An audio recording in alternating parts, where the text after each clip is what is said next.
बच्चों, कैसे हो आप?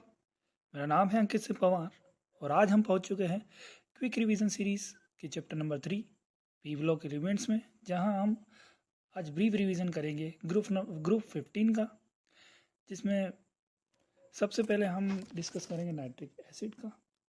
पहले हम प्रॉपर्टीज़ ऑफ नाइट्रोजन और वो सब डिस्कस कर चुके हैं पिछले लेक्चर में। तो अब नाइट्रिक एसिड से स्टार्ट करेंगे। तो पहले मैं आपसे एक बात क्लियर कर दूं कि यहाँ पे मैंने दो हाइलाइटर्स का यूज़ किया है। पहला है येलो हाइलाइटर, जिससे वो चीज़ डिनोट की गई है जिनकी प्रोबेबिलिटी बनती है क्वेश्चन पेपर में आने की। वहीं रेड हाइलाइटर से वो चीज़ डिनोट की गई है जिनसे क्वेश्चन पूछे जा चुके हैं प्रीवियस ईयर्स में। सो बिना वक्त गवाए स्टार्ट करते हैं nitric acid. So nitric acid होता क्या? Basically nitrogen forms oxy acids such as H2N2O2, जिसको हाइपोनाइट्रिक एसिड बोला जाता है। नाइट्रस एसिड जिसको HNO2 कहा जाता है और HNO3 नाइट्रिक एसिड कहा जाता है। इन सब में HNO3 सबसे ज़्यादा इंपॉर्टेंट है। तो इसका प्रिपरेशन कैसे होता है? HNO3 का प्रिपरेशन पहले पढ़ते हैं। लेबोरेटरी में KNO3 या NNO3 ये सोल्ट्स होते हैं, समझे? ये सोल्ट्स होते हैं। तो सोल्ट्स को कंसनट्रेटेड H2SO4 के साथ ट्रीट किया जाता है ताकि वो NaHSO4 बोला जाए, जैसे KNO3 NaNO3। ये लेबोरेटरी मेथड पे या लेबोरेटरी लेवल पे होता है। वहीं लार्ज स्केल पे ओसवाल्ड प्रोसेस यूज़ होती है, जो बहुत फेमस है और ये बहुत बार क्वेश्चन पेपर्स में पूछी जा चुकी है। NH3 plus oxygen in the presence of पेट्रियम और रोहिडियम गिव्स नाइट्रिक ऑक्साइड। आगे बढ़ते हैं। देखिए, नाइट्रिक ऑक्साइड जो होता है उसे रिसाइकल कर लिया जाता है। बाकी जो एक्वस HNO3 है उसे डिस्टिलेशन के थ्रू 68% बाई मास तक कंसनट्रेट किया जा सकता है। बट अल्ट्रा प्योर, जिसको बोलते हैं बहुत ज़्यादा प्योर, 98% प्योर होता है by the help of dehydration. और डिहाइड्रेशन किसकी मदद से किया जाता है? कंसनट्रेटेड H2SO4, जो बहुत अच्छा डिहाइड्रेटिंग एजेंट होता है। आगे बढ़ते हैं। HNO3 की प्रॉपर्टीज़ क्या होती है? In gaseous state HNO3 exist in planar molecule as a planar molecule, जहाँ पे प्लेनर स्ट्रक्चर होता है इसका। आगे बढ़ते हैं। एक्वस सॉल्यूशन में ये एक स्ट्रॉन्ग एसिड की तरह बेस या स्ट्रॉन्ग एसिड की तरह एक्ट करता है, जहाँ पे ये हाइड्रोनियम आयन और नाइट्रेट आयन देता है, जैसे ये रिएक्शन में देख ही सकते हैं आप। आगे बढ़ते हैं। Concentrated nitric acid is a strong oxidizing agent and attacks most metals except noble metals such as gold and platinum. Gold और प्लेटिनम को छोड़कर बाकी अदर मेटल्स भी ये अटैक कर देता है और एक ऑक्सीडाइजिंग एजेंट की तरह काम करता है। अब यहाँ से एक बात आती है, the product of oxidation depends on concentration of acid. अब इस बात को हम एग्जाम्पल्स के थ्रू समझते हैं। मान लीजिए कॉपर से रिएक्शन किया जाता है डाइल्यूट HNO3 का, तो यहाँ पे कॉपर नाइट्रेट बनेगा और नाइट्रिक ऑक्साइड बनेगा। वहीं कंसनट्रेटेड HNO3 का रिएक्शन कराया गया तो वहाँ पे कॉपर नाइट्रेट प्लस NO2 बना। तो यहाँ से हमें पता चल रहा है कि सिर्फ कंसनट्रेशन चेंज करने पे जो बाई प्रोडक्ट है उनका वो बदल जाते हैं। जो बाई प्रोडक्ट होते हैं, यहाँ से हम देख सकते हैं कि जो कॉपर होता है, जैसे कॉपर है नाइट्रेट यहाँ से बना, फिर नाइट्रिक ऑक्साइड बन गया। वहीं कॉपर कंसनट्रेटेड से बनाया तो कॉपर नाइट्रेट बन गया और NO2 बन गया। ऐसे ही जिंक के साथ होता है कि जिंक HNO3 डाइल्यूट HNO3 से रिएक्शन करवाने के बाद जिंक नाइट्रेट प्लस N2O बनेगा। वहीं जिंक का रिएक्शन HNO3 से कंसनट्रेटेड HNO3 से करवा तो जिंक नाइट्रेट प्लस NO2 बनता है। तो यहाँ से डिपेंड करता है कि प्रोडक्ट डिपेंड करता है कंसनट्रेशन पे। कंसनट्रेशन चेंज किया तो बाय जो प्रोडक्ट होता है वो चेंज हो जाता है।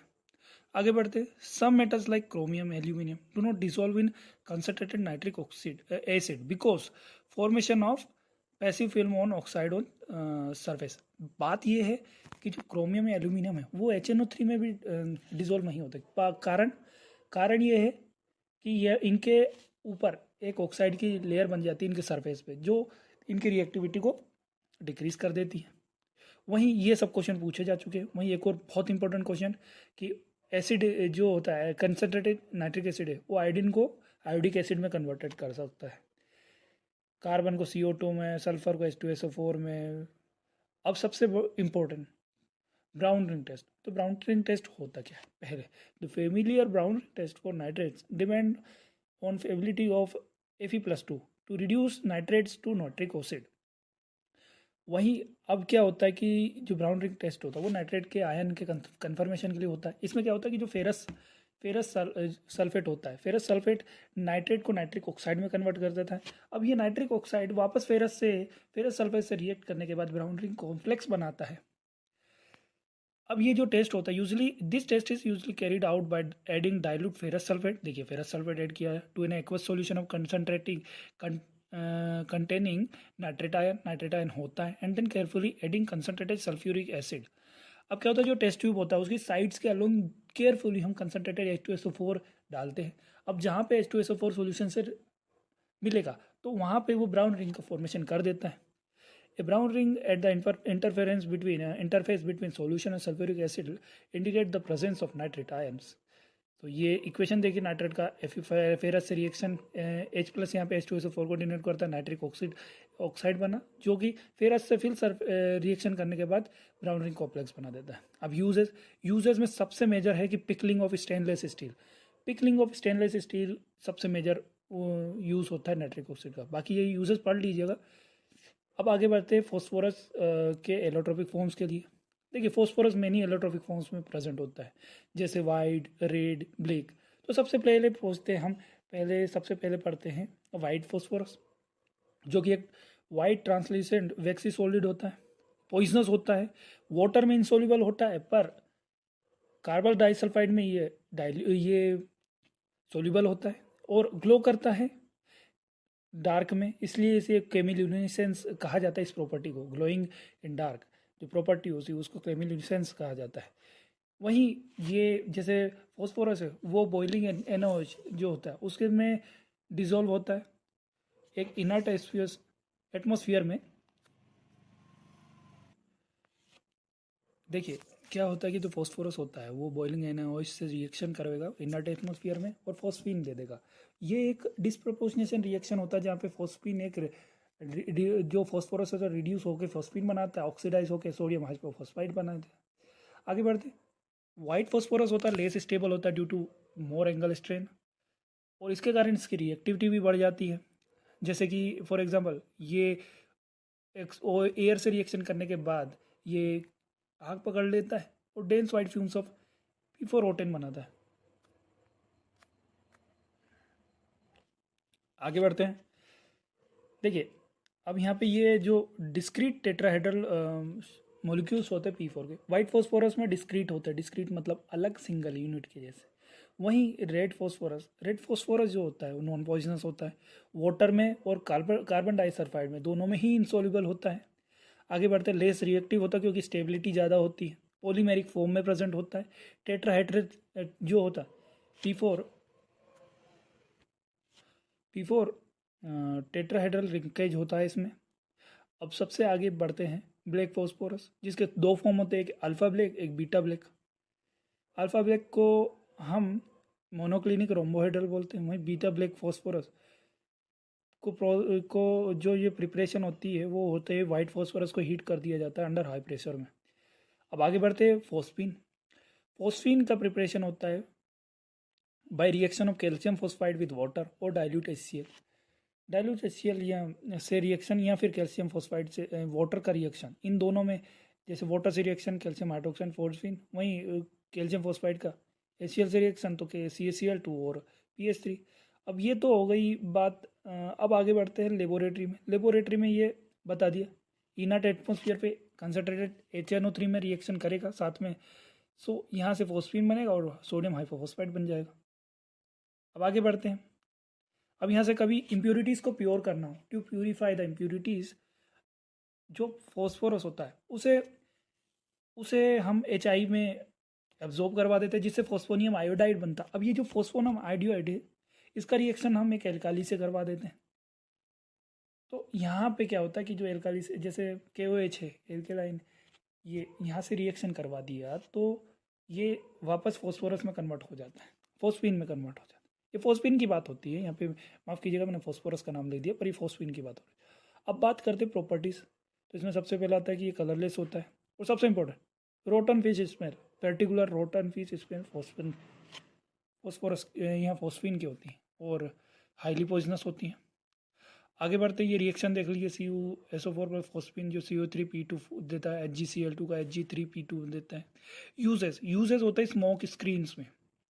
अब मान लीजिए कैल्शियम कार्बाइड और कैल्शियम फॉस्फाइड के जो कंटेनर्स होते हैं उनको पियर्स करके पानी में डाल दिया जाता है। ये मैक्सिमम कहाँ यूज़ होते हैं, जो पानी के जहाज होते हैं। कैल्शियम फॉस्फाइड और कैल्शियम कार्बाइड के कंटेनर्स को पियर्स कर दिया जाता है, पानी में डाल दिया जाता है, तो वहाँ पे क्या होता है कि गैस इवॉल्व होती है जो एक बर्न करती है, गैसेस बर्न होती है। तो ये एक सिग्नल होता है जिसको होमस सिग्नस कहा जाता है। स्मोक स्क्रीन प्रोड्यूस करते हैं यहाँ से।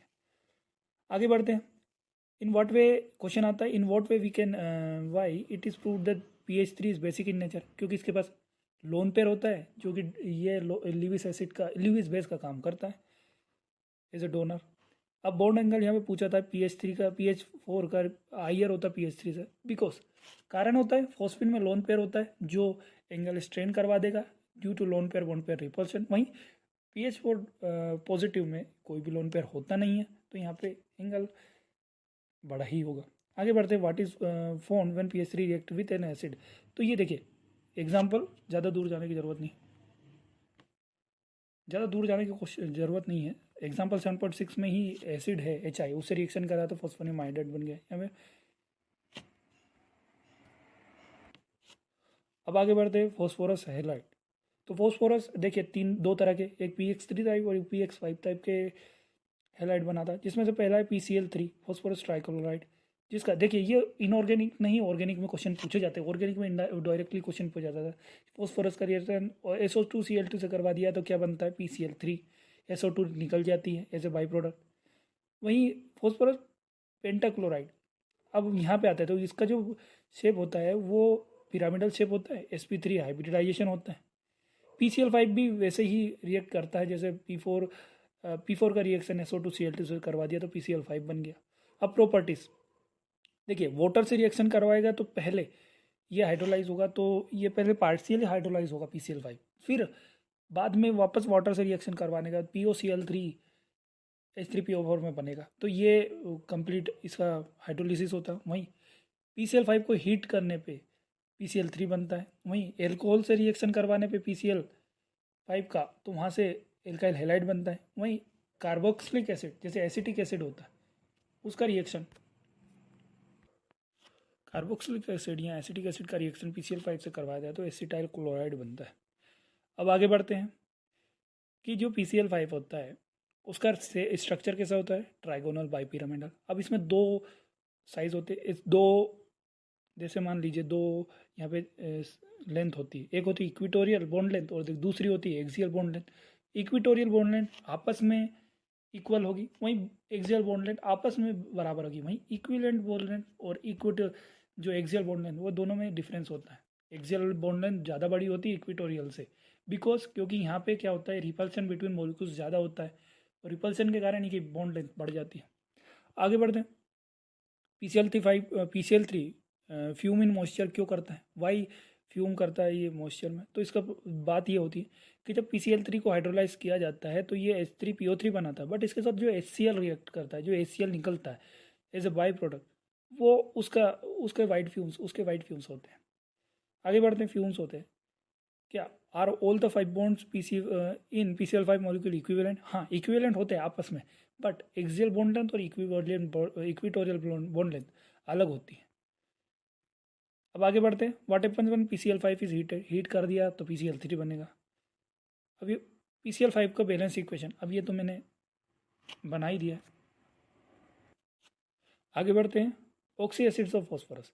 ऑक्सी एसिड्स ऑफ फॉस्फोरस में सबसे पहले आती है हाइपोफॉस्फोरस एसिड। अब देखिए यहाँ से एक थंब रूल आपको बताता हूँ कि हर एक एक ही ऑक्सी एसिड ऑफ फॉस्फोरस में एक POO बॉन्ड होगा और एक POH बॉन्ड होगा। बस ये तो आप थंबनेल बना लीजिए। उसके बाद जैसे कभी ऑक्सीजन बनते तो वहाँ पे POH बॉन्ड बनते, और कभी ऑक्सीजन नहीं बचता तो वहाँ पे PH बॉन्ड बनता है। अब जैसे यहाँ मान लीजिए हाइपोफॉस्फोरस एसिड HPO3, अब यहाँ पे एक POH एक PO बॉन्ड बन गया। अब यहाँ पे ऑक्सीजन तो बचे नहीं, तो बाकी के PH बॉन्ड, तो यहाँ पे 2 PH बॉन्ड होते हैं। आगे ऑर्थोफॉस्फोरिक एसिड में भी देख लीजिए, फिर pyrophosphoric acid, hypophosphoric acid, orthophosphoric acid, pyrophosphoric, metaphosphoric. अब ये थंब रूल मैंने आपको बता ही दिया। अब यहाँ पे से एक बात समझ में आती है कि जो +5 ऑक्सीडेशन स्टेट होती है ना फॉस्फोरस में, वो तो थोड़ी स्टेबल हो जाती है, बट जो +3 ऑक्सीडेशन स्टेट होती है ना, वो डिस्प्रपोर्शनेट करती है। एक हायर ऑक्सीडेशन स्टेट शो करेगी डिस्प्रपोर्शनेशन के बाद, और एक लोअर ऑक्सीडेशन स्टेट शो करेगी। आगे जैसे जैसे H3PO3 का जो कि +3 यहाँ पे ऑक्सीडेशन स्टेट हो गई, तो H3PO4 एक higher oxidation state, PH3 lower oxidation state -3। इनके डायग्राम्स देख लीजिएगा आप, देखिए PO बॉन्ड और एक POH बॉन्ड सब में कॉमन है ही सही। अब यहाँ से एक एनालॉजी आती है कि the acid which contain PH bond have strong reducing properties. Thus hypophosphorous acid is a good reducing agent and it contains 2 PH bond. देखिए जितने ज़्यादा पीएच बॉन्ड होंगे उतनी ज़्यादा रिड्यूसिंग एजेंट्स, जो एजेंट करने का जो जैसे मान लीजिए रिड्यूसिंग नेचर उतना ज़्यादा अच्छा होगा। जितने ज़्यादा पीएच बॉन्ड होंगे उतना ज़्यादा रिड्यूसिंग नेचर होगा, उतना ज़्यादा एसिडिक नेचर होगा। इसलिए जो H3PO2 होता है वो अच्छा रिड्यूसिंग एजेंट का काम करता है। आगे बढ़ते हैं।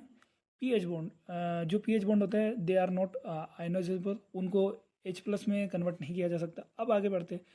And they do not play any role in basicity, यानी वो बेसिसिटी में कोई रोल प्ले नहीं करेंगे। अब जो POH बॉन्ड के जो H आइटम्स जो एटम्स होते हैं, जो POH बॉन्ड बनता है उसमें जो H होता है वो आयोनाइजेबल होता है। अब इसके कारण वो बेसिसिटी में पार्टिसिपेट करता है, वो बेसिसिटी में रोल प्ले करता है।